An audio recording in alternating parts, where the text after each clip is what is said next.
done about drinking the killing water, whatever that is. So maybe he didn't really offer them a chance to run away because he guessed from the start that they only had a few minutes to live.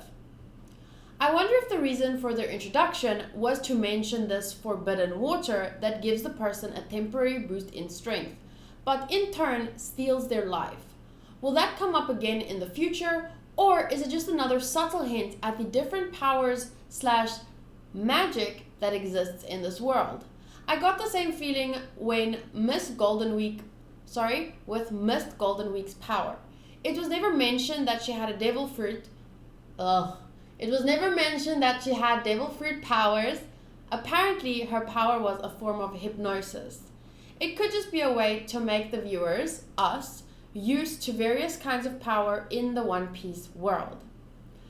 I'm sorry if it comes across like I'm reading, because I'm reading.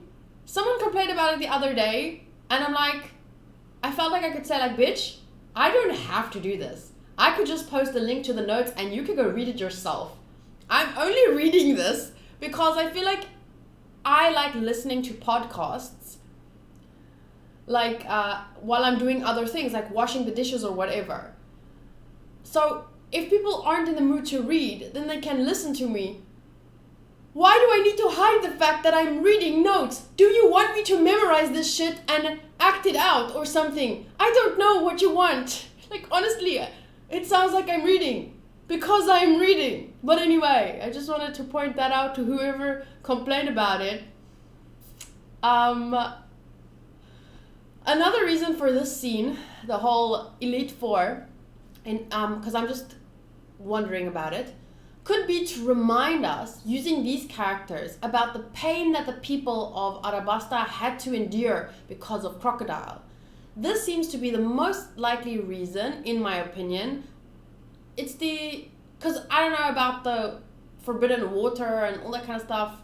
Maybe this is the most likely, yes. Anyway, although it could also be a mix of different reasons. It shows us how they, the Elite Four, essentially wasted their lives out of anger for Crocodile.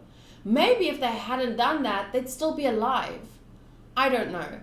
Fighting him would be one thing, but drinking water that boosts your power at the cost of your own life, is that really how we should go about facing a challenge? I don't know. I might actually be thinking about this too much, but if it was included in the manga, then there's a reason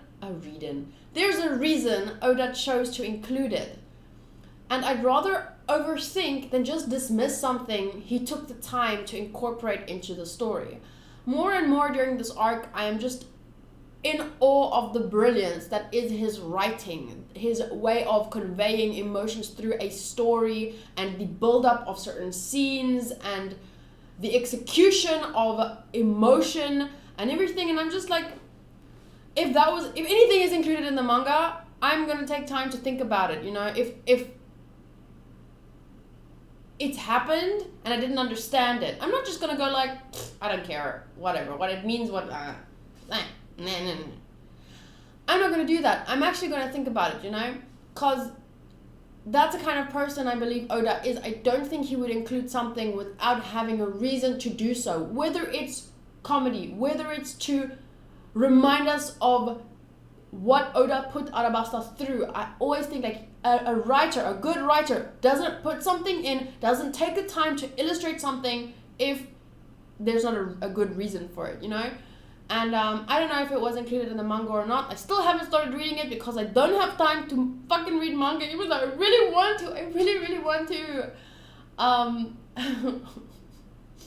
But I will. I will eventually. I'm not sure if I'll be able to do read-along videos, but I really want to. Even if there's just 2 people that read along with me, if they can see the page number and then they read together, I want to have, because I'm so happy that I get to record my reactions to One Piece. I'm not gonna lie. You know why? Because I understand why people say now, I wish I could like erase my memory of the anime and watch it for the first time again, because I felt that way about some. I I don't remember when, but recently I felt that way about something. And yesterday night, for the first time ever, I think, honestly, I watched my own video, like, to watch it with myself. And it was my 100 episode compilation celebration video for One Piece. I watched it from the start to the end without skipping anything, because I was like, and I felt so nostalgic. And I'm only fucking 5 months, 6 months into this anime. So, I don't know. I don't know where I'm going to be in a year from now or how I'm going to feel. But my point was, I'm rambling. But my point was just that, what was my point? Reading manga? Yes, I want the same, like, for my first reaction to manga scenes and certain nuances, because I'm sure that there is stuff in the manga that, I mean, the anime does a lot of things great, and I'm glad that there's an anime, of course, obviously, but, and in certain way, the anime can do things like, you know, the sounds and the OST and the, like, Vivi's voice actress, I mean, fuck, they're doing an amazing job, but, like, there's certain things that, imagine, like, it's not just Oda's story, it's him, he held that pen, or pencil, or whatever, and he drew those expressions and everything, like, I want to experience that, and I want to record my face, because I want to talk about it, and I want to share it with you, and I want to hear your thoughts on it. So one day, I don't know when, but I will do it. And I don't care if there's one person watching and reading with me. I'll be happy. Okay. Where was I? Rewatching the scene of the Elite Four, I actually feel more appreciation for it. It's really sad that they have all this pent-up anger inside them. And because of the water that they drank, they also have this pent-up power boost. And all they want to do is take it out on Crocodile, the person that dried up their country, killed people that they loved, you know, essentially. He caused so much suffering for their country, and he doesn't even want to give them the fight, the way that Chaka said. So all they can do is stand there looking up at him and die, with all that anger still inside of them. It's really actually a sad scene. It's actually really good. Actually. But it is! Like, imagine having all that anger and power, and you're looking up at him, and you can't even punch it out. Like, that is sad.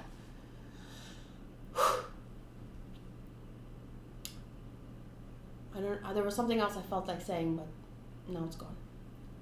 Someone told me Eyelashes is voiced by Usopp, so them being paired up together is actually so funny.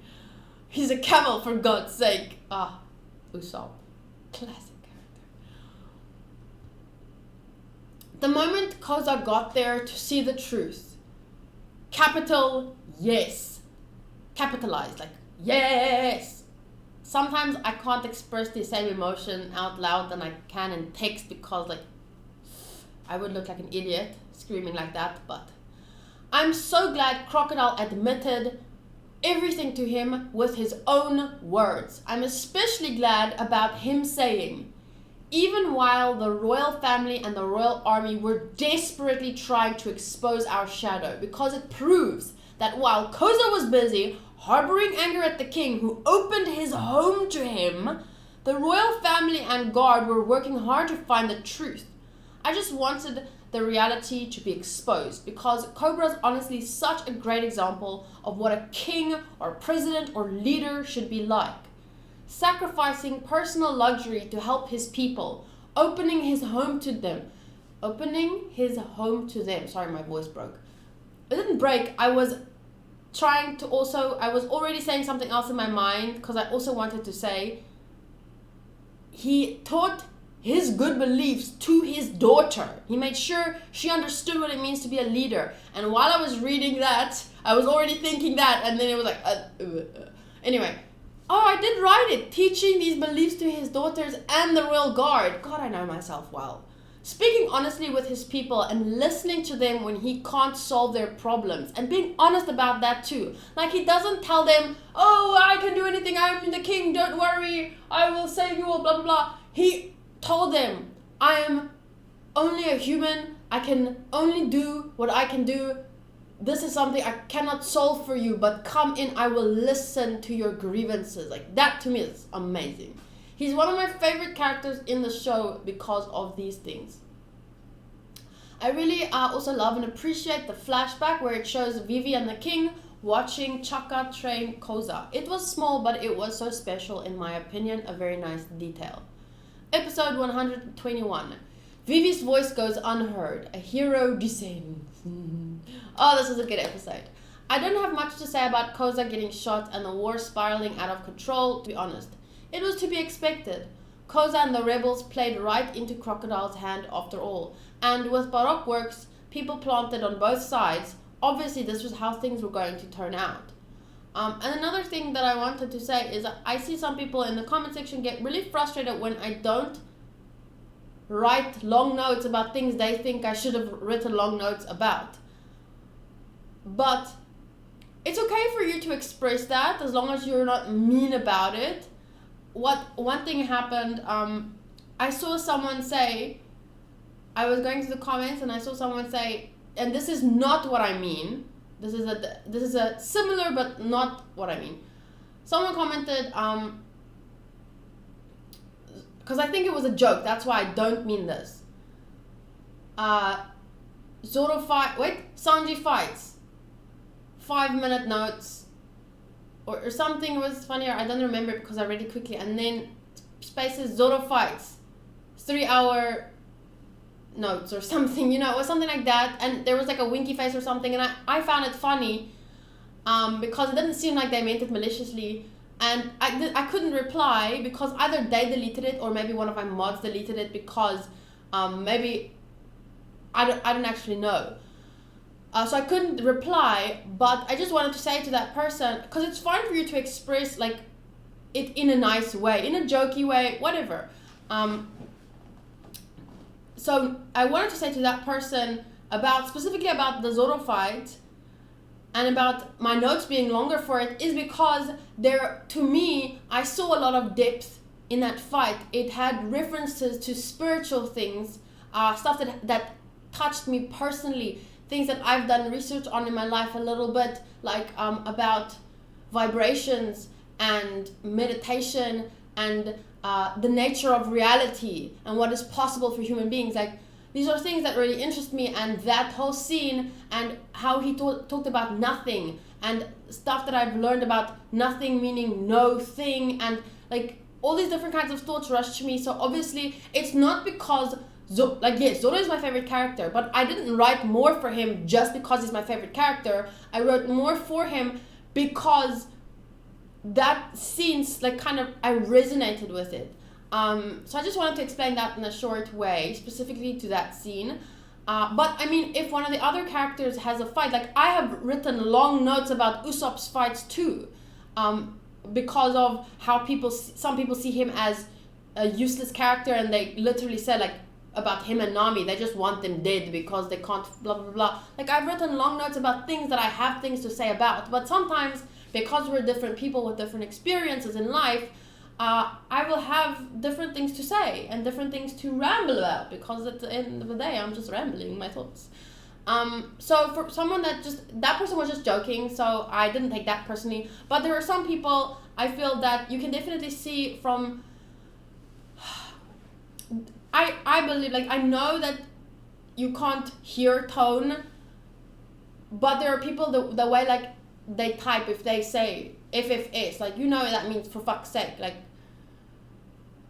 I'm not gonna mention specific things now, but I'm just saying, take into account that I'm a different person, different things will stand out to me, and that's why we have different reactors reacting to the same show, and they'll see different things than me, and I'll see different things, and that's why we watch reactions and listen to reviews, because maybe someone else's thoughts wasn't the same as yours. And I welcome you guys to, like, if you have a lot to say about a certain scene, if you can say it without spoilers, type away. And if you need to cross-reference and mention things that happen later, just type spoiler at the top, press enter a bunch of times, and then type your stuff in the bottom. I don't look at those, obviously, because you have to say read more. So I encourage people, like, instead of complaining about me not saying something you wanted me to say, feel free to say it yourself. Just make sure that if there's a spoiler mentioned, mark it properly. Oh, and why I'm talking about this is because with Koza getting shot, like, to me that was, yeah, this is how things were going to turn out. Because I can talk about it more, but I don't want to get into that because I would be maybe a bit controversial. But this is as much as I have to say about it for now. And obviously I'm not saying, yeah, well, you deserve getting shot. I'm just saying it was obvious that was going to happen because there were Baroque Works people in both sides. It was the same thing with the cannon when the army was coming and Vivi was standing there, and then some idiot Baroque Works guy, not idiot, he knew what he was doing. He shot so they couldn't see her. You know, it was obvious. So I couldn't say much more than that. Anyway, up until Miss All Sunday / Nico Robin saved / helped Luffy, I actually don't remember right now. I need to go back to that episode. Did she save him, or did she just help him? Like, you know what I'm saying? She didn't dig him out. Did his head pop out or something, and then she helped it? I don't really know what happened there. I need to go rewatch that piece. Anyway, I didn't think her helping them back when they were on the ship was sincere. She appeared to me back then like a patronizing villain. But after seeing her help Luffy, I realized that the things she said, like in the above image, they're not patronizing, so she's actually being sincere, which leads me to believe that Robin is actually precious, and I'm looking forward to getting to know her. What I mean with that is, looking back at some of the things she said, I heard it as patronizing before because I assumed, you know, she was working with Crocodile and she's a bad guy. So saying things like, you, like, don't even try and fight Crocodile, I think she was being sincere. I don't think she was telling them, you're too weak ass to fight this big motherfucker, you know? I don't know. Okay, so at this point in the story, Chaka is out. Koza has been shot, the war is on again, and Cobra tells Vivi to run. Any normal person would have tried to run in this situation. Whether to run and hide and cower in fear, or to run and get help, because what are you going to do? Because it seems literally hopeless. Vivi, however, stands up straight and faces Crocodile head on, and reaffirms a new goal. If she can just stop the explosion in 15 minutes, she's still not given up. She's only thinking about solutions, not the overwhelming hopelessness of the situation. And that is why she can keep moving forward. Like I said in this video, at this point, I would have probably thrown myself off that wall by now. Vivi is the princess this world needs, to be honest. My ship! This is page, what page is this? I can't even see it. 100 of 101. Fitting that page 100 is dedicated to my ship, because it's just a picture of them and a gif I made of them. Just that. Oh my god. Luffy's voice when he tells Vivi, don't worry, has got to be one of the most precious things in anime ever. I get all choked up when I hear it. Sadly, this is just a gif. You cannot hear it over and over and over again, but it's fucking precious. And I really love. I totally ship them. Like, it's not even 85% anymore. It's 100%. We'll never be able to see him with anyone else or her. Ever. I think the reason, maybe part of the reason why Oda does not want to write romance as part of the story yet is maybe because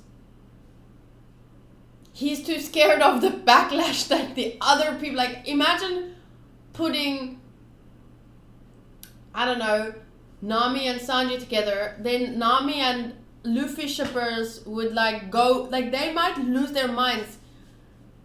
I mean, if I am 100 and I watched episode 126 today, if I'm 126 episodes in and I feel this way about this anime, I cannot fathom, I like that word, fathom.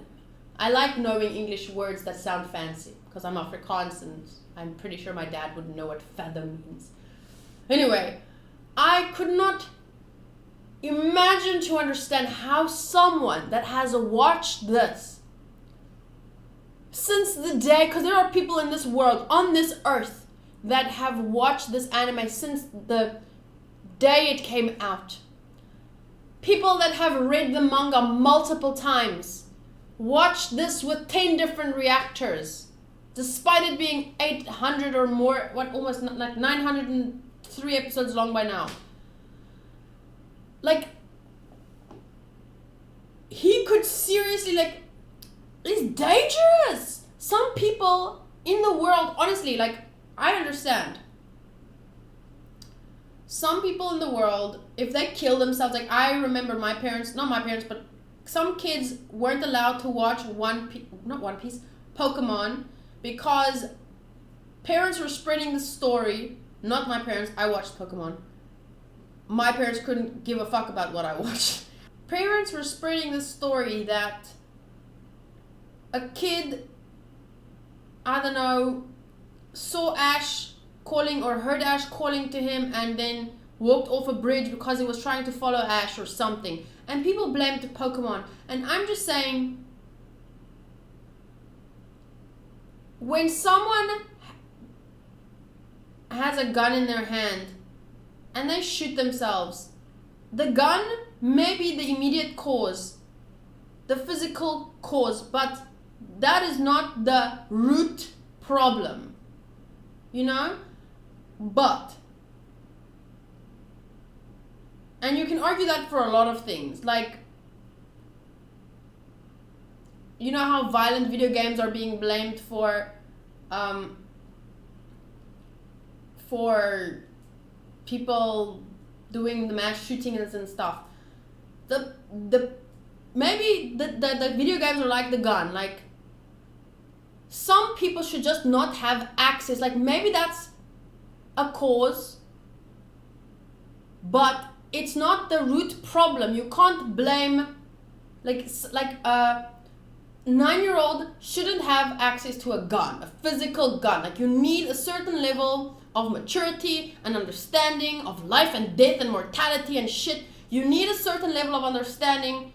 Even though you're a super healthy, mentally smart 9-year-old, you could misunderstand because you see guns in cartoons or whatever and you think you're playing with it and then bam, you shoot your foot. Like, the gun, you shouldn't have had access to a gun. And I believe, okay, this is getting on a whole other level, but I believe certain people shouldn't have access to violent video games. It's not the video game's fault. It's not the gun's fault if the 8-year-old had access to it. I'm just saying, certain people shouldn't have access to certain things. And I'm just saying, Oda can't, and this is how it's relevant, because I always ramble and things happen. Also, I'm not blaming video games for anything. I'm just saying people should take better care of their kids and understand what kind of kids shouldn't have access to guns and video games. Sorry, it's very controversial. But anyway, Oda knows thousands upon thousands of people are like very heavily invested in this show. And some of those people may be a little too invested and may go a little bit, like, maybe he's scared of the kind of backlash that will happen if he ends up putting two characters together that some people won't like. Like, maybe that's part of it. I'm just curious, you know? I'm just curious. Why does it always end up like this? This was supposed to be a short review, and here I go, rambling. Okay, last thought. The first punch that Luffy landed on Crocodile was epic. It left me speechless. Plus that Maru Noko move slash headbutt, I love that. I wish I could, like, I didn't have time, but I wish I could make a gif of it, of just headbutt, headbutt, headbutt. It was so good. It really sucks knowing that he ended up losing this fight.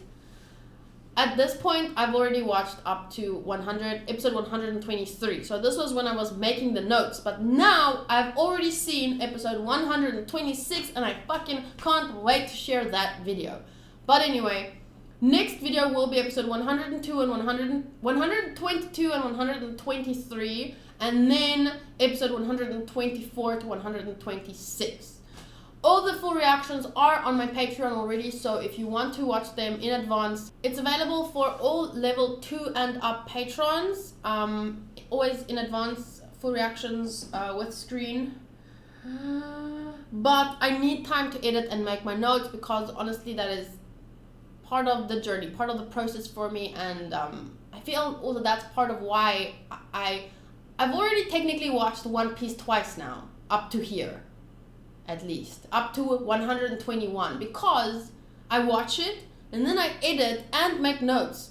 I watch every second again, so rewatching it.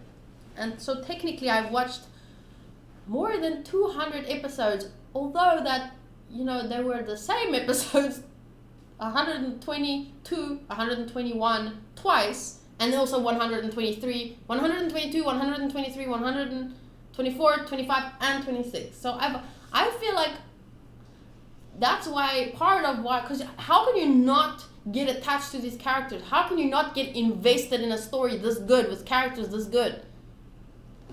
The weight that Oda carries on his shoulders, I don't know how he does it. Don't know.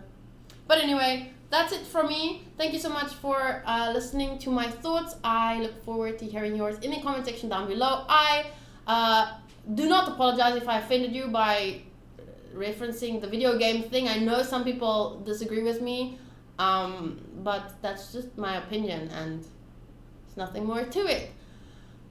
Okay. Oh, and please do not interpret it like if because sometimes I feel like people interpret my words in a certain way, like they're saying, oh, you blame video games, you Trump supporter. Like, I don't know what. Then like what I say Trump supporter, but I think they'd call me, what's the word, conservative or something. I don't know, there's this hated word now. It's not what I'm saying. Not playing video games, dear God. Well, I should actually just cut the part out in the video, but it's relevant, so I'm gonna leave it in. But I just want to reiterate, I did not blame video games. I'm just saying that they're like, there's a root cause, but you need to address all the factors that, you know, cause you can't solve, like when you're sick, you have to treat, like you can't just treat the symptoms and not the cause, but you can't ignore the symptoms. You have holistic view, you know, try everything, and the world is a crazy place. But I'll talk about that more in episode 126. I need to actually start making little notes now because I don't want to forget the stuff that I want to say, because I still have to edit the 122 and 123, 24 and 25 before I get to 26. Is it episode 26? I think it is. That's it from me. Thank you and see you next time. Bye.